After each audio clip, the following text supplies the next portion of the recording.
Спеціальний ефір на хвилях Радіо НВ триває. Мене звати Василь Пихньо. Долучайтеся, друзі, до прослуховування і перегляду наших розмов. Перегляд доступний, звісно, що на платформі YouTube. Долучайтеся туди, підписуйтеся на сторінку Радіо НВ, пишіть свої запитання. Ну а я, всі мої колеги, звертаємо, звісно, що увагу на те, що вас турбує і хвилює, і передасовуємо ці запитання до наших спікерів. Таким є, зокрема, зараз долучається до нас прямо із полів, скажімо так, оборони на Бахмутському напрямку. Андрій Бабічев, позивний Ютуб, військовослужбовець 93-ї бригади Холодний Яр, котра якраз перебуває на Бахмутському напрямку. З ним ми говоримо WhatsApp, тобто ви почуєте Андрія, але не побачите. Добрий день вам, Андрію. Вітаю, бажаю здоров'я. Бажаю вам також. І, до речі, принагідно вітаю із тим святом, що вже минуло, День Збройних сил України. Переказуємо, ну, бодай ось так, через ефір всі ті подяки і побажання усього найкращого, життя та здоров'я від усіх нас. Дякуємо за те, що ви робите, і дякую за те, що роблять ваші всі побратими. Пане Андрію, поговоримо про Бахмут. Тому що це точка на карті, яка загорілася з новою інтенсивністю останнім часом. Здавалося б, що після Авдіївки росіяни зосередять, мається на увазі після початку наступу на Авдіївку з 10 жовтня, росіяни зосередять всю свою увагу саме там. Але от останні тижні видно початок більш активних боїв за район Бахмуту, зокрема на північ від Бахмуту росіяни все-таки, як не крути, але просуваються. Вже сьогодні Генеральний штаб повідомляє про те, що бої тривають в районі населеного пункту Богданівка, а це означає, що такі населені пункти, як Хромове, раніше Берхівка, де були часткові успіхи наших захисників в літньо-осінній кампанії, вже зараз там успіхи мають окупанти. Наскільки це серйозно? Наскільки все гостро? Ну, я не знаю, чи важливо, чи варто тут використовувати прислівник критично чи ні? Ну, хочу вам сказати, що як для нас це не дуже критично, але дуже важко, бо ворог дійсно пішов в атаку дуже великими силами, саме піхота, артилерія, БПЛА – це те, що він використовує саме на Бахмутському напрямку. Що стосується Богданівки, ось він саме на Богданівку кілька днів назад почав дуже сильно наступати і має там саме успіх. Але якщо дивитися, що було вчора, то за минулий день ми відбили деякі позиції та відкинули ворога від Богданівки, але він по флангам ще там просувається.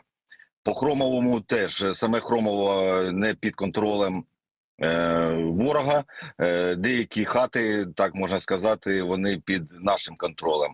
Але з північної сторони Хромово, там ворог має частковий успіх, де продвинувся на декількасот метрів. І саме такі запеклі бої йдуть в районі Кліщівки. Там він, можна сказати, вже круговий напад робить на Кліщівку, але вже тиждень він не може здвинутись, і саме сьогодні вранці, о 4 ранку, він почав атаку саме на Кліщівку.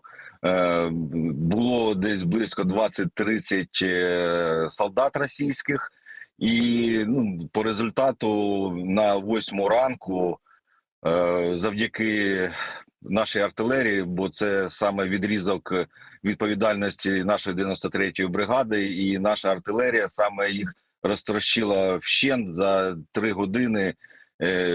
Що ми бачили, тільки один живий, він йшов по полю назад, остальні всі залишились на полі. То ми працюємо, але потрібно більше снарядів, так як навала піхоти дуже щільна, і нам потрібно більше снарядів для того, щоб всі ці напади знищувати. Я нагадую, що ми говоримо із бійцем 93-ї бригади холодноярівцем Андрієм Бабічевим, позивний Ютуб, про ситуацію під Бахмутом. От ви сказали, до речі, що в Кліщіївці, я нагадаю нашій аудиторії, що Кліщіївка – це південь Бахмута, це на південь від Бахмуту. Це там, де були от основні успіхи ЗСУ, Сил оборони нашої держави в літньо-осінній кампанії, коли такі населені пункти, саме як Кліщівка та Андріївка, були деокуповані. Але тут навіть, напевно, прив'язка не стільки до населених пунктів, скільки радше до позицій більш вигідних там. І ви сказали от щойно, що в Кліщівці таку собі кругову оборону вже доводиться застосовувати, а ви могли б нам цивільним пояснити, що це означає? Я не хочу просто, щоб якось некоректно сприйняли, що можливо там, бо здається, так першим ділом звучить кругова оборона, це наче якесь напівоточення, оточення, чи як це розуміти? Що таке кругова оборона? Ні, це не оточення, але якщо так по-простому, то з лівої сторони і по годинковій стрільці, отак десь на градусів 180, оце поле, де ворог саме іде. А чому кругова оборона? Тому що зайшли деякі підрозділи ворога, і вони полюбляють створювати ДРГ-групи, і тому командування прийняло рішення робити по всім спостережним пунктам та оборони кругову оборону для того, щоб не заходило ДРГ. То так.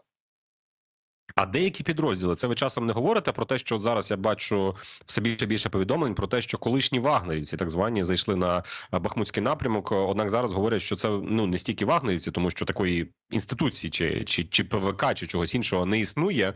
Радше це колишні зеки, які потім були вагнерівцями, потім перестали бути вагнерівцями і знову стали, я не знаю, зеками чи ненадійними елементами і уклали контракт із Міноборони. І зараз організовані такі підрозділи, котрі звуться Шторм-З.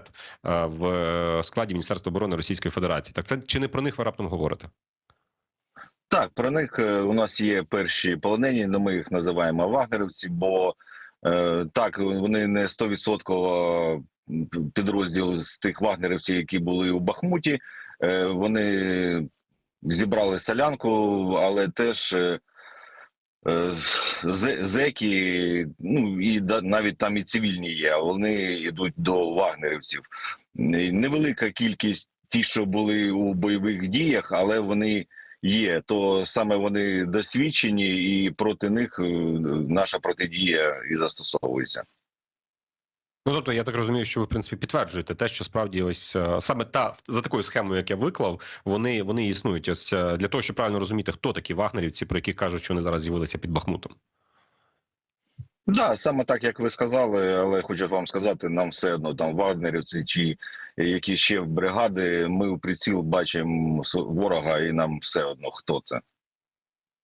А от, до речі, ті, кого вже вдалося взяти в полон, ну це, грубо кажучи, старі знайомі, чи це нові, котрі з'явилися з числа ось цих цивільних, ув'язнених і тому подібне? Чи ті старі знайомі вагнерівці, вони в полон не здаються?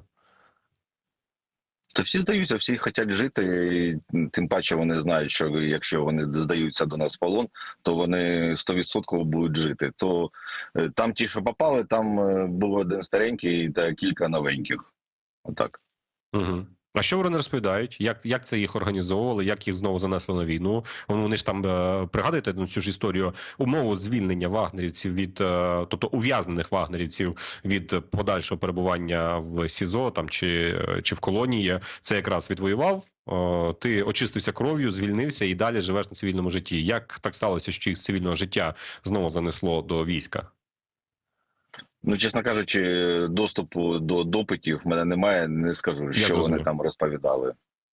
Угу. Я зрозумів. Андрій, поговоримо. До речі, нагадаю всім, тому що ви не бачите Андрія, але ви чуєте його. Це Андрій Бабічев, позивний Ютуб, військовослужбовець 93-ї бригади, Холодний Ярівець, яка тримає рубежі в Бахмуті, де, згідно з повідомленням Генерального штабу, з 92 атак минулої доби в районі Бахмуту відбулося, так, щоб не збрехати зараз, дивлюся прямісінько на зведення, 12. Тобто, ну ми розуміємо, це не половина, не найбільша кількість, але чимало, 12 атак. До речі, якщо вже говорити, то 12 атак на Бахмутському напрямку – це багато чи мало, пане Андрію?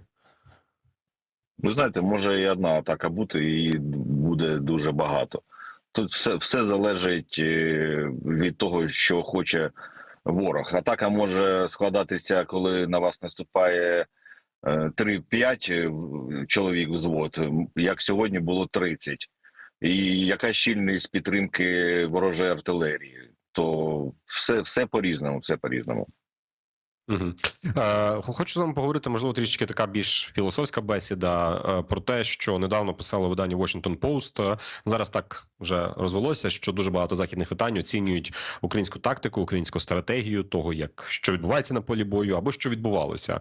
Я знаю, що 93-я бригада і минулого року була залучена до оборони Бахмуту і продовжує зараз бути залученою саме до цього сектору. Так от про оборону Бахмуту Washington Post писало, що, мовляв, на думку американських чиновників, перетримали наші підрозділи у Бахмуті. Мовляв, не потрібно було так довго обороняти те, що потім стало як принципом фортецю Бахмут. Чи були у вас тоді такі думки? І що ви зараз думаєте, читаючи ось ці всі повідомлення, наприклад? Ну, я хочу сказати, що якщо сидіти десятки тисяч кілометрів від цього місця, де все відбувається, то можна розповідати, що завгодно. Це суб'єктивні бачення усіх. А суто моє бачення, то я хочу сказати, тримали Бахмут до тих пір, поки ми зробили оборону далі, для того, щоб коли ми відійдемо від Бахмута, ми тримали оборону і далі ворог не прийшов. Так і сталося. Після того, як ми вийшли з останніх домівок Бахмута, ворог далі вже не прийшов. А вже ініціатива була з нашої сторони, і ми вже проходили і обходили навіть Бахмут. То я вважаю, що наш головнокомандуючий робив, то це правильно.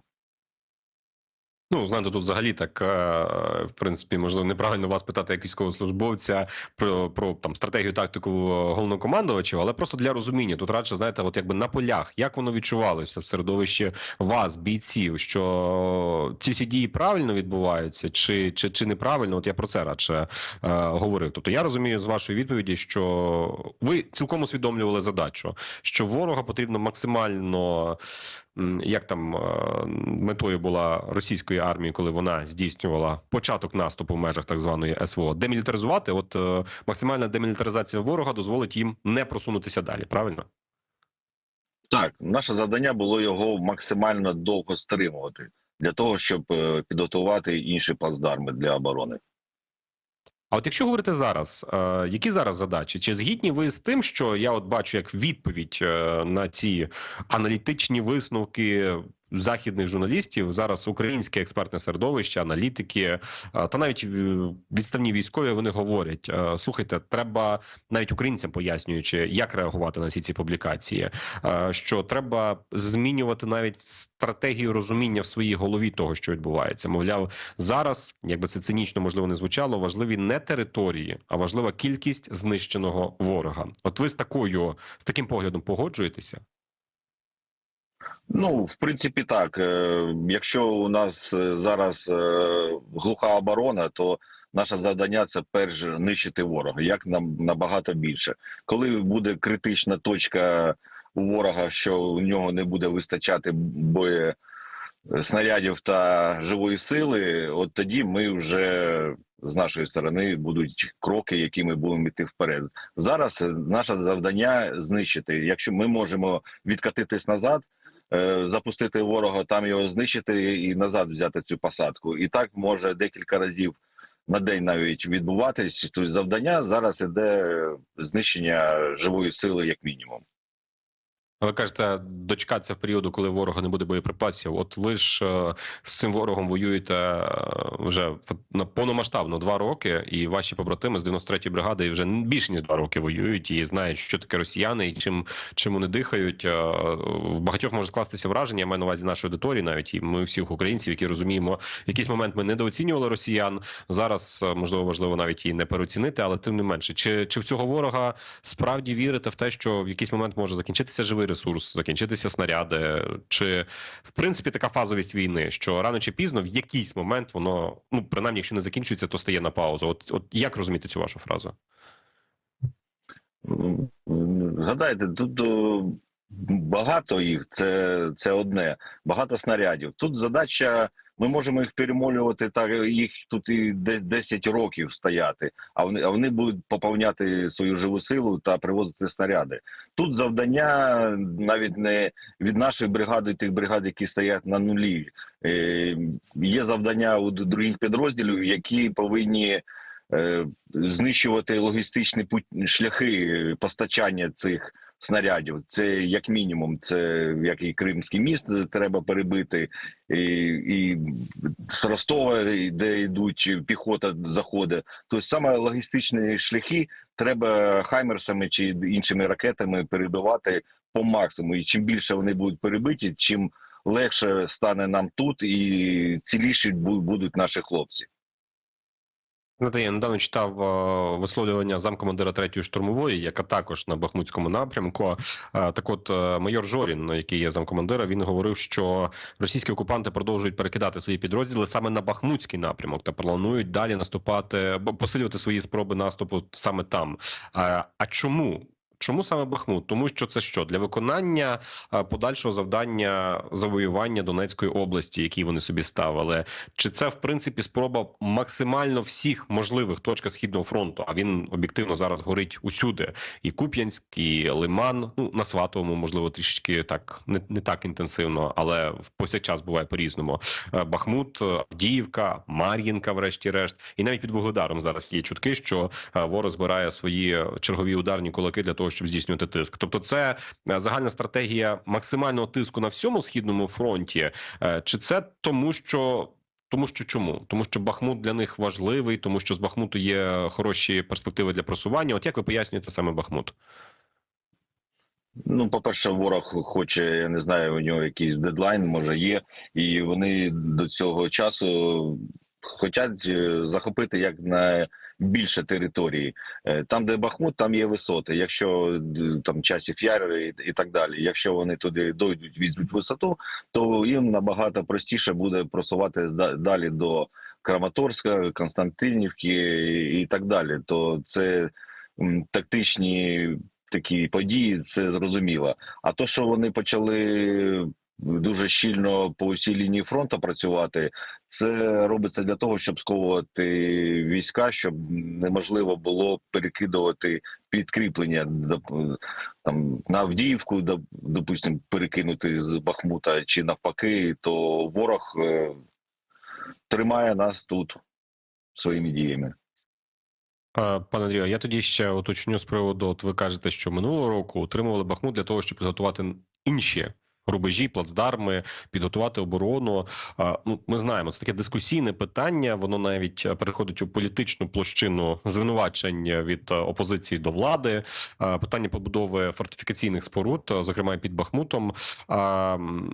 Ну, я не знаю, як би це правильно тут говорити, не видаючи, як то кажуть, якісь таємниці ведення воєнних дій, але зрозуміло, що це зовсім якби не суперлогічно виглядає 2 тижні тому ухвалити на такому загальнонаціональному рівні рішення про те, що ми будуємо так в промислових масштабах лінії оборони. Я маю на увазі про створення комісії, яка очолювана віце-прем'єром Федоровим. Я маю на увазі створення такого напрямку в Міністерстві оборони. Я маю на увазі навіть на ставках Верховного Головнокомандувача обговорення цих питань. От лише зараз, ну фактично, що взимку. Водночас я бачив і відео, як бійці там намагаються лопатами длубати ту землю, а вона просто промерший ґрунт, і це неможливо робити. Тобто воно якось нелогічно виглядає. З іншого боку, ну не віриться, що військові, розуміючи всі обставини, сиділи, склавши руки впродовж літа, осені і нічого не робили. Звісно, держава, підключення її там на такому промислових масштабах будівництва – це одне питання, але й військові, як я розумію, от ви виправте мене або підтвердіть цю думку, вочевидь, напевно, що готували якісь лінії оборони, правда? Так, лінія оборони постійно готується, вони постійно щось копається, щось робиться. По тому хочу сказати, ну, якщо гроші з'явились, вони вирішили, хоча це повинно відбуватися ще давно. Але хочу вам сказати, краще копати другу, там, третю лінію оборони не руками солдат за допомогою сокири, лопати, кирки, а застосовувати техніку, екскаватори, трактори і так далі. Бо коли це буде нуль, там ніяка техніка там працювати не буде. Все копається і робиться уручну. Тим паче раніше нам було простіше, якщо ми в посадку заходимо, ми можемо напиляти дерева і зробити настіл своїх бліндажів. То зараз посадок не існує, там просто стопчики стоять і все. А підвозити туди технікою дерево теж нереально, бо ворог нищить усю техніку, яка приближається до нуля. То я вважаю, треба робити фортифікаційні споруди саме зараз. І чим скоріше це почнеться, тим буде краще. Може, ми іми і не скористуємося, але вони повинні бути на всяк випадок. Знаєте, навіть це от так для усвідомлення тих, хто нас слухає, це переважно, звісно, що аудиторія, яка не на передовій перебуває. От навіть усвідомлення того, що просто немає деревонастилу. Вже його просто немає фізично де взяти, як ви кажете. Просто стопчики залишилися від усіх посадок. Це такий елемент, який в свідомості людини, яка не перебуває на передовій, може взагалі не існувати у прорахунку того, як будувати фортифікаційні споруди. І це дуже важливо робити такі акценти, долучати вас до ефірів, говорити з вами про те, що там є. І я вам дякую за те, що ви долучилися до нашого ефіру, тому що, друзі, це був Андрій Бабічев, позивний Ютуб, боєць 93-ї бригади «Холодний Яр», яка зараз тримає рубежі Бахмуту для того, щоб в майбутньому або вже побудовані, або в майбутньому побудовані другі, треті лінії оборони не стали, як сказав пан Андрій, нулем.